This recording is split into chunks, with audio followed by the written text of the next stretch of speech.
Olá, eu sou Rangel Fabretti, psicólogo clínico, professor e coordenador do curso de extensão em Psicologia Analítica aqui no Instituto Freedom.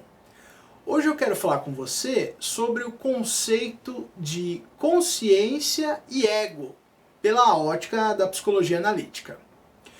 Quando a gente pensa em consciência, a gente, através do olhar da psicologia analítica, a gente está falando de um lado nosso que a gente conhece, que a gente sabe das coisas, que a gente consegue identificar, que nós podemos ter uma relação direta, as coisas são mais palpáveis.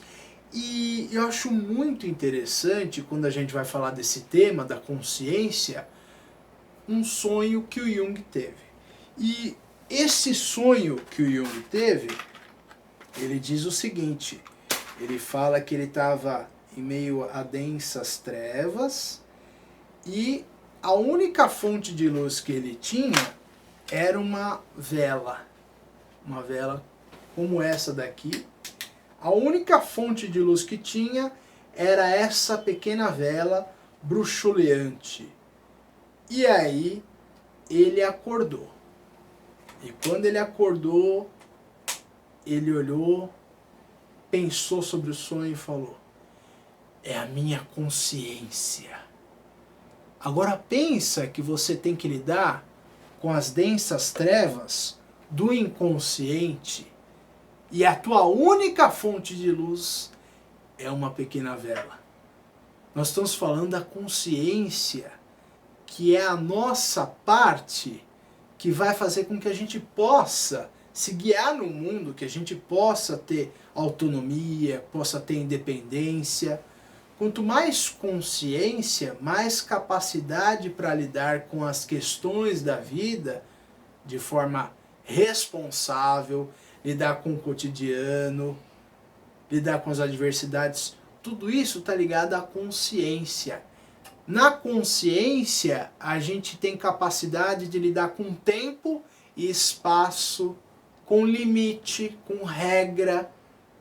Quando a gente fala de consciência, até as pessoas falam: olha, Fran, você precisa ser mais consciente. Bota a mão na tua consciência. A gente ouve as pessoas falarem isso no dia a dia. Por quê? A consciência vai trazer a capacidade de discriminação no sentido de direita, de esquerda, de vai para frente, vai para trás. É noite, é dia. E a consciência traz essa capacidade de nós dialogarmos com o inconsciente. Se a gente olha para as coisas de uma forma consciente, a gente ganha liberdade. Só é livre aquele que é responsável. Quando você se responsabiliza pela sua vida, aí sim você é livre. Aí sim você adquire autonomia e independência dos aspectos inconscientes. Porque para o inconsciente não tem tempo, não tem regra, pode tudo. Pode tudo, inclusive nada. E aí a gente vê um monte de gente que, infelizmente, não consegue se estabelecer na vida, não consegue identificar uma faculdade para fazer, não consegue ter compromisso, não consegue lidar com horário, não consegue lidar com prazo.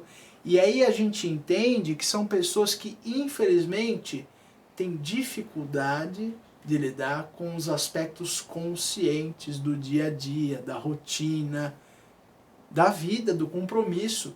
Porque a vida coletiva, a vida consciente, ela vai falar para nós a respeito dos compromissos, a respeito das regras, dos vínculos. E a consciência significa conhecer com, olha que interessante. Então é através do vínculo, eu e o outro, que a gente desenvolve mais consciência. É na relação entre eu e o outro que desenvolve consciência. Então, quando nascemos, e aí do ponto de vista da psicologia analítica, que é diferente da visão psicanalítica, é diferente da visão do Freud, lá na visão da psicanálise, a consciência vai gerar o inconsciente. Para o Jung não, para o Jung é o oposto. A consciência nasce do inconsciente. Olha que interessante, tem uma visão oposta. O inconsciente vai gerar, a consciência nasce do inconsciente. Pensa no planeta, né? Aquelas ilhotas de terra que vão emergindo das águas, das profundezas. A consciência vai emergindo e a gente vai ganhando uma noção da realidade, uma noção de limite. Quem sou eu? Quem é o outro? Vai saindo dessa relação, que é uma relação simbiotizada com a mãe, com a família, vai ganhando mais autonomia, mais independência, vai aprendendo ali a ter mais recurso, aí vai falar, vai andar, vai aprender a ir para a escolinha e vai ganhando autonomia. Assim a gente vai desenvolvendo a consciência e aí vai estudar, e aí vai ter namoradinha, namoradinho, e aí vai pensar o que vai fazer da faculdade, que é a profissão que vai fazer. Tudo isso é a ampliação da consciência. E olha como esse conhecer com vai permeando a vida toda. Sempre vai ter um outro ali envolvido no nosso processo de desenvolvimento. Olha que interessante. Quando a gente pega a palavra des, significa não. Não envolvimento. Sai do envolvimento da mamãe, sai do envolvimento da família. Larga a família, vai constituir a sua identidade, vai constituir a tua independência, vai ganhar autonomia.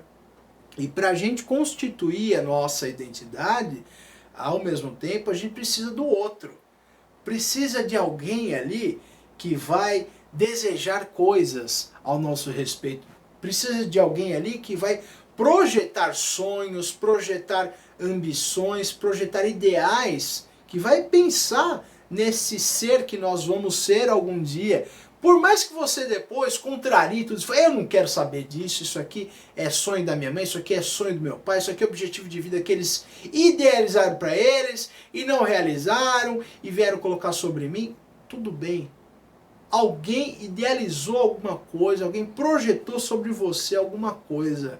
E aí vai caber da tua consciência se você vai querer essas coisas para você ou não, se são para você ou não estes sonhos, esses projetos. E é através da consciência que a gente ganha a capacidade de diferenciação entre eu e o outro. Pera lá, isso aqui é do papai, pera lá, isso aqui é da mamãe, isso aqui não é meu, isso aqui é do outro. E aí você começa a compreender o que você gosta, o que você não gosta, quais são os seus limites, o que te motiva, o que te desmotiva. Tudo isso é através da consciência que a gente adquire capacidade de discernir o que é bom pra gente. É através da consciência que a gente ganha a capacidade de discernir e ter entendimento do que vale a pena e do que não vale a pena para a nossa vida. Vamos ensinar o que é certo e errado, vamos ensinar o que é adequado e o que é inadequado, através do ponto de vista que essas pessoas aprenderam. Papai e mamãe vai ensinar o que é certo, o que é apropriado, o que é adequado, através da ótica que eles tiveram ao longo da vida. E muitas vezes a gente vive a nossa vida sem parar para pensar, sem questionar. E aí a gente vive muitas vezes de forma inconsciente os sonhos e os projetos de vida de papai e mamãe. E é através da nossa consciência, através do nosso autoconhecimento, quem sou eu, é que a gente ganha essa capacidade de diferenciação e de discriminação. E vai para a vida. E vai para a vida consciente. Quando a gente olha lá para o templo de Epidauro, na Grécia, você tem lá a inscrição: conhece-te a ti mesmo. Quem é você? Do que você gosta? Do que você não gosta?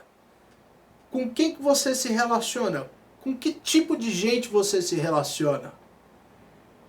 Isso tudo vai falando a respeito de quem você é. As escolhas que você faz dizem a respeito do grau de consciência que você tem. Mas aí a gente conhece algumas pessoas que às vezes falam pra gente, nossa, mas caramba, eu não sei o que acontece com a minha vida, eu tenho dedo podre pra relacionamento. Aí eu vou lá, conheço alguém, de novo, repetir o padrão. Dedo podre, olha lá, não sei o que acontece, é um para-raio de dedo podre. Só cai gente que é enrascada, só cai em relacionamento que acaba trazendo angústia, sofrimento e engata um no outro. O que está faltando? Está faltando consciência para compreender que sou eu que acabo, infelizmente, me envolvendo nessas relações que acabam sendo relações sombrias e relações destrutivas, que acabam me fazendo sofrer. Por quê? Falta o quê? Consciência. Falta consciência do lado sombrio que eu tenho, que me impulsiona a ter esse tipo de relação. Então vamos ampliar a consciência. Vamos estruturar o ego. E aí, olha que interessante. Aqui a gente está falando do complexo do ego. O que é o ego? O ego é um complexo e ele é o núcleo da consciência. Quando a gente fala do ego, a gente fala dessa identidade biográfica. A gente não está falando aqui daquela coisa que o senso comum fala, aí um monte de ego lá, um monte de vaidade. E também não estamos falando aqui do ego naquela visão oriental, que aí as pessoas falam, ó, você tem que se desapegar do ego. Aí no sentido de desapego, porque muitas vezes nós nos apegamos a circunstâncias, nós nos apegamos a status, nós nos apegamos a bens materiais, e quando você está apegado, você está, infelizmente, você vai estar dominado por aquele tema, e aquele tema vai exercer profunda influência na tua maneira de pensar, na tua maneira de sentir, na tua maneira de decidir e julgar a vida, na tua maneira de se relacionar com o próximo. E tudo isso é muito complicado, porque nós estamos falando de ter consciência, de ter autonomia, de ter independência.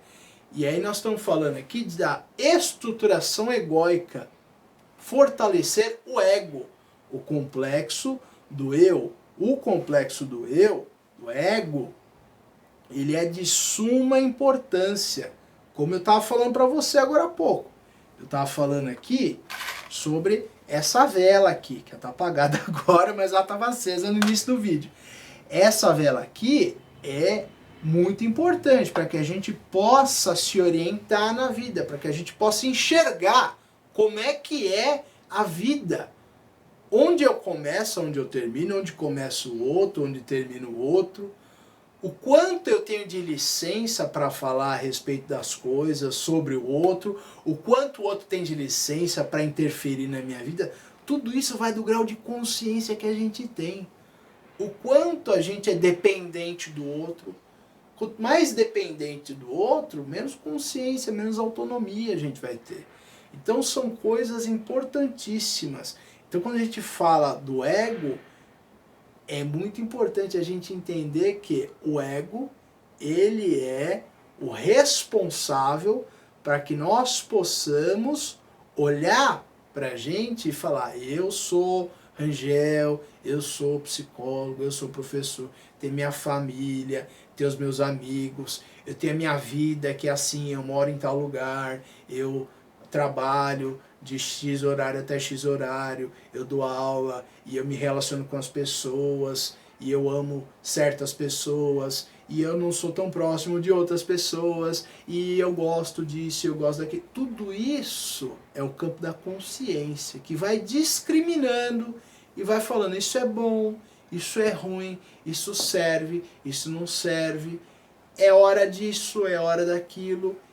E aí a gente vai estruturando a nossa vida, a vida vai ficando mais estável, a vida vai ficando mais organizada.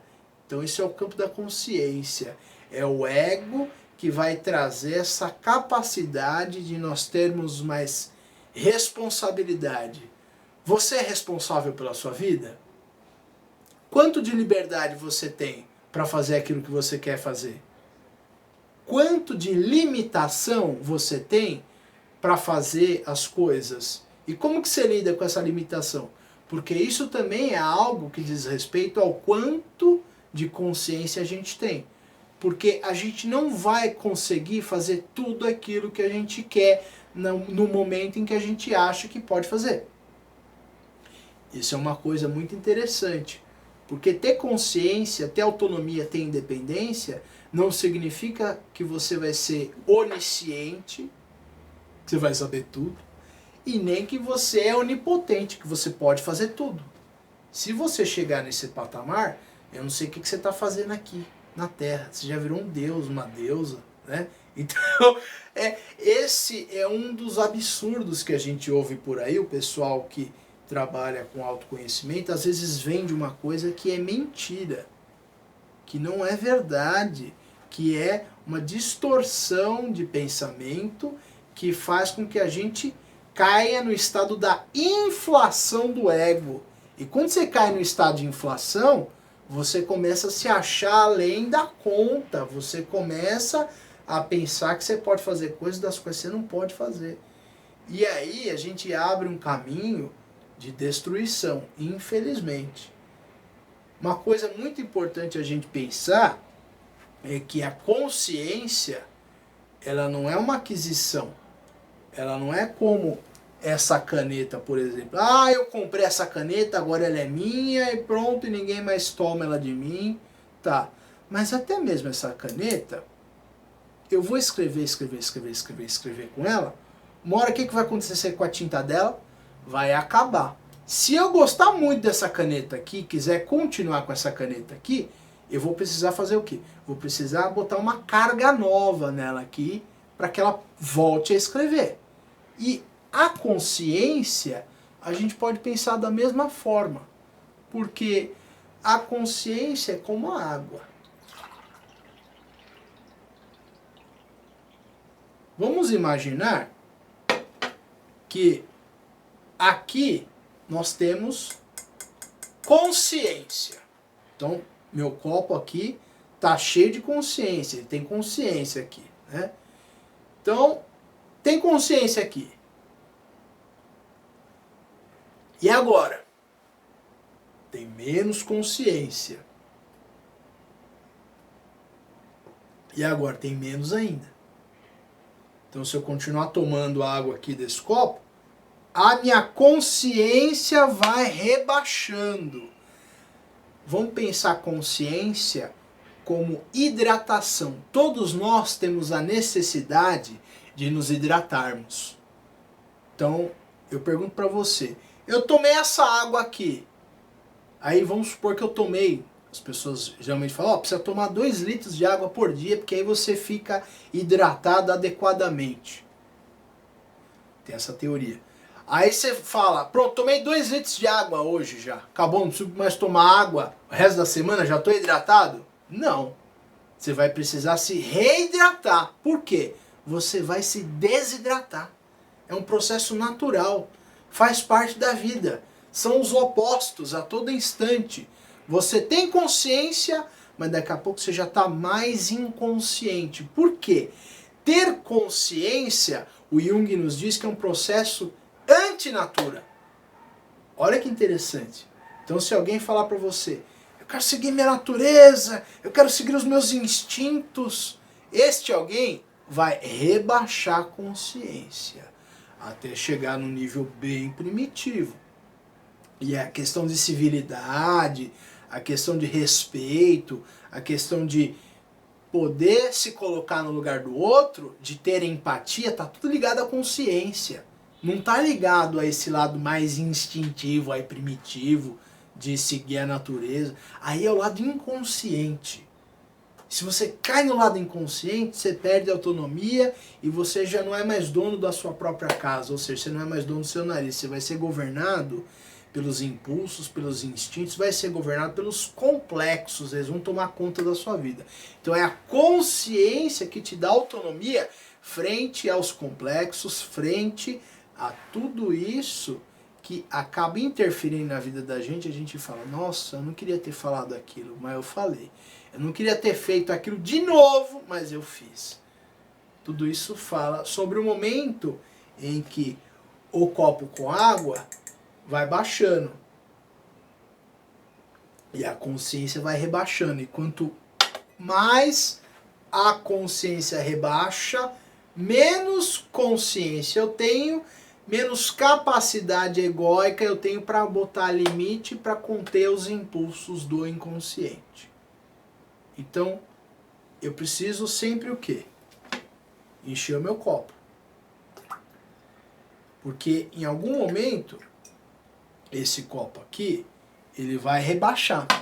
Ele vai rebaixar o nível de consciência.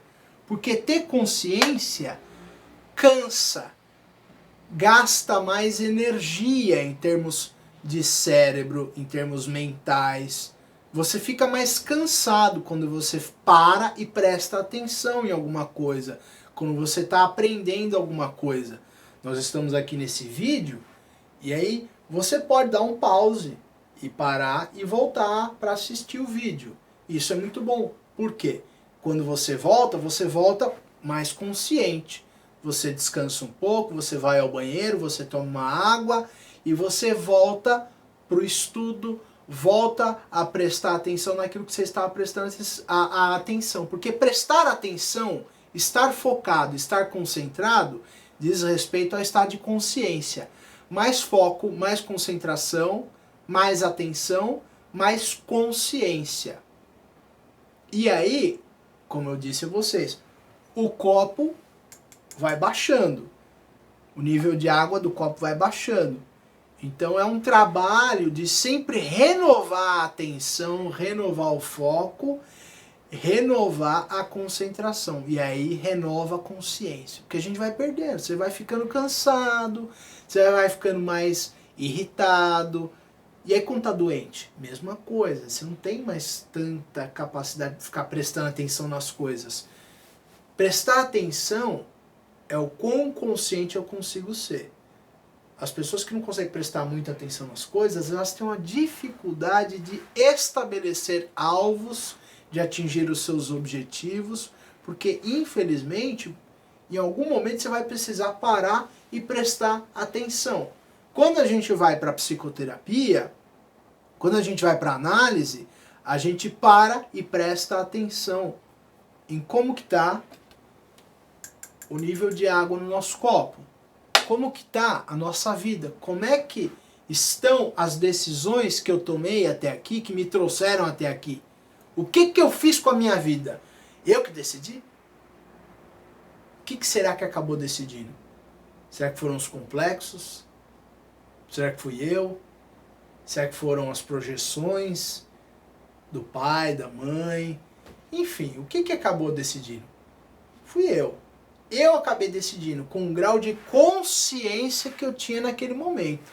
Agora, o quanto eu decidi do jeito que eu queria, o quanto eu decidi do jeito que eu não queria, aí é que a gente vai precisar prestar atenção no nosso nível de consciência, no nosso grau de estruturação egóica, quanto esse ego está estruturado, quanto eu tenho de consciência frente a determinados assuntos. Tem determinados assuntos que acabam me gerando mais dificuldade para lidar com a vida. Tem determinados assuntos em que eu tenho mais habilidade para lidar.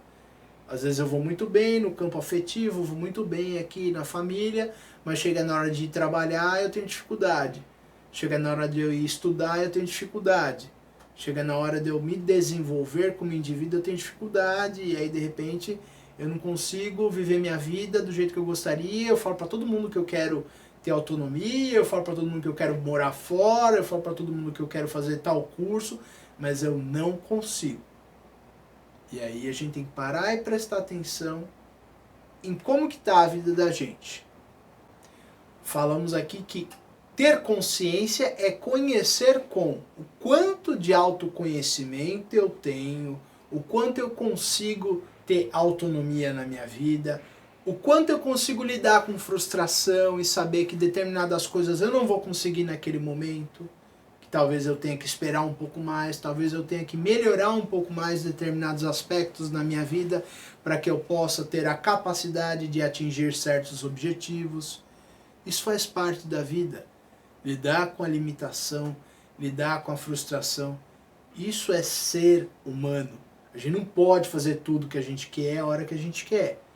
E quando a gente olha para o mito de Narciso e Eco, nós temos uma simbologia muito interessante ali que vai falar a respeito do vínculo e da dificuldade que esses dois têm de desenvolver consciência.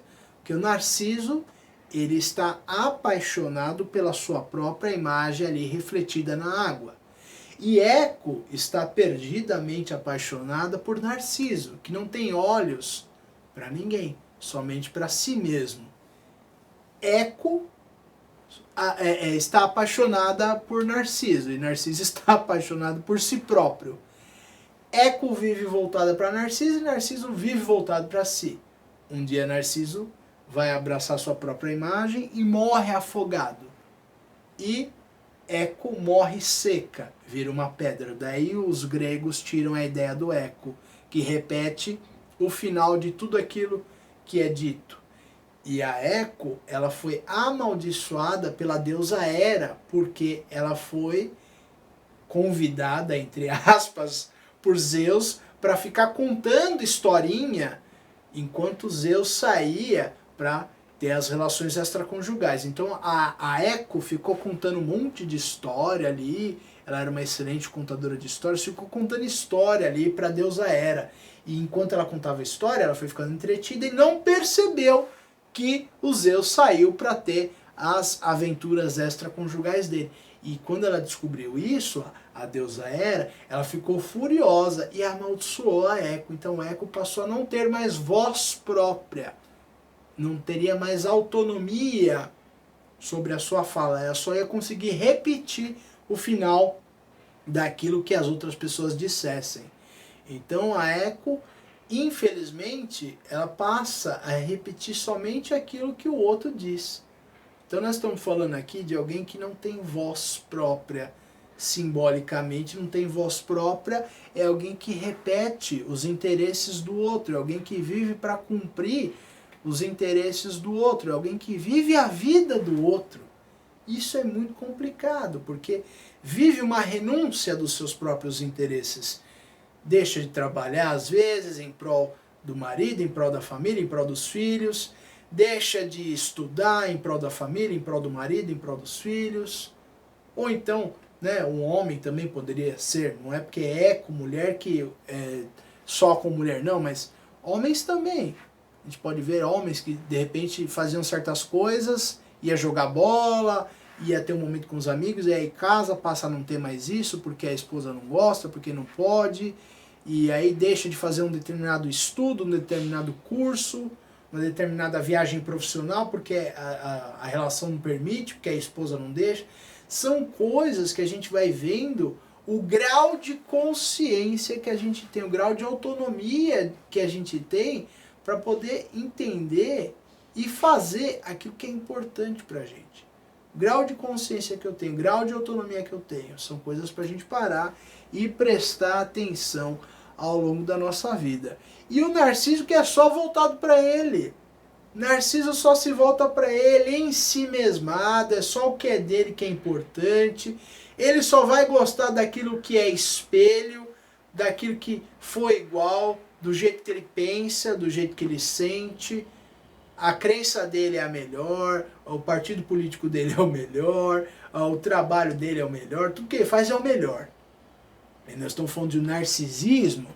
Então, quando a gente fala do narcisismo, a gente está falando de alguém que não tem autoconhecimento, alguém que não tem a consciência aí mais diferenciada, porque é só o dele.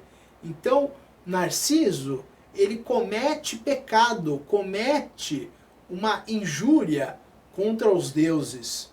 Por quê? Ele cai num erro, ele cai no pecado, e aí quando a gente pega o termo amártia, que vem do grego, amártia é desvio de alvo.